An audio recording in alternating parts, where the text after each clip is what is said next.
ನಮಸ್ತೆ ನವಕರ್ನಾಟಕ ಟಿವಿಗೆ ಸ್ವಾಗತ. ನವಕರ್ನಾಟಕ ಟಿವಿ ಜನಪರ ನ್ಯಾಯಪರ. ನೀವಿನ್ನ ನಮ್ಮ ಚಾನೆಲ್ ಸಬ್ಸ್ಕ್ರೈಬ್ ಮಾಡಿಲ್ಲ ಅಂದ್ರೆ ಈ ಕೂಡಲೇ ಲೈಕ್ ಮಾಡಿ, ಶೇರ್ ಮಾಡಿ, ಸಬ್ಸ್ಕ್ರೈಬ್ ಮಾಡಿ, ತಪ್ಪದೆ ಬೆಲ್ ಐಕಾನ್ ಕ್ಲಿಕ್ ಮಾಡಿ. ಗುಬ್ಬಿ ತಾಲೂಕಿನ ಯಮ್ಯನಕೋಟೆ ಗ್ರಾಮದ ಇತಿಹಾಸ ಪ್ರಸಿದ್ಧ ಶ್ರೀ ಲಕ್ಷ್ಮೀ ರಂಗನಾಥ ಸ್ವಾಮಿಯ ಜಾತ್ರಾ ಮಹೋತ್ಸವ ಅಂಗವಾಗಿ ರಥಕ್ಕೆ ಪೂಜೆ ಸಲ್ಲಿಸುವುದರ ಮೂಲಕ ಜಾತ್ರಾ ಮಹೋತ್ಸವಕ್ಕೆ ವಿದ್ಯುಕ್ತವಾಗಿ ಚಾಲನೆ ಕೊಡಲಾಗಿದೆ. ಬೆಳಗ್ಗೆ ದೇವಾಲಯದಲ್ಲಿ ಸ್ವಾಮಿಗೆ ಅಭಿಷೇಕ, ಸುಪ್ರಭಾತ ಸೇವೆ, ಪಂಚಾಮೃತ ಅಭಿಷೇಕ, ಮಹಾಮಂಗಳಾರತಿ ನಡೆಯಿತು.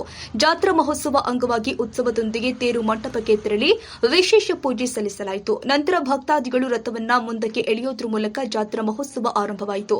ದೇವಾಲಯ ಸಮಿತಿ ಅಧ್ಯಕ್ಷ ಚಂದ್ರಶೇಖರ್ ಮಾತನಾಡಿ, ಯಮ್ಯನಕೋಟೆ ಶ್ರೀ ಲಕ್ಷ್ಮೀ ರಂಗನಾಥ ಸ್ವಾಮಿ ಜಾತ್ರಾ ಮಹೋತ್ಸವ ಸುಮಾರು 9 ದಿನಗಳ ಕಾಲ ಜಾತ್ರಾ ಮಹೋತ್ಸವ ಜರುಗಲಿದ್ದು, ಜಾತ್ರೆ ಪ್ರಯುಕ್ತವಾಗಿ ದೇವಾಲಯದಲ್ಲಿ ಸಕಲ ಸಿದ್ಧತೆ ಕೈಗೊಳ್ಳಲಾಗಿದೆ. ರಥವನ್ನ ವಿದ್ಯುಕ್ತವಾಗಿ ಎಳೆಯುವುದರ ಮೂಲಕ ಜಾತ್ರೆಗೆ ಚಾಲನೆ ದೊರೆತಿದ್ದು, ಜುಲೈ 22ರಿಂದ ಆರಂಭವಾದ ಜಾತ್ರೆ 9 ದಿನ ನಡೆಯುತ್ತೆ.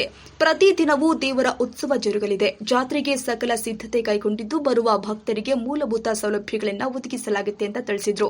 ಇದೇ ಸಂದರ್ಭದಲ್ಲಿ ದೇವಾಲಯ ಸಮಿತಿಯ ಪದಾಧಿಕಾರಿಗಳು, ಗ್ರಾಮಸ್ಥರು ಭಾಗವಹಿಸಿದರು. ಮೋಹನ್, ಯಮ್ಯನಕೋಟೆ, ನವಕರ್ನಾಟಕ ಟಿವಿ.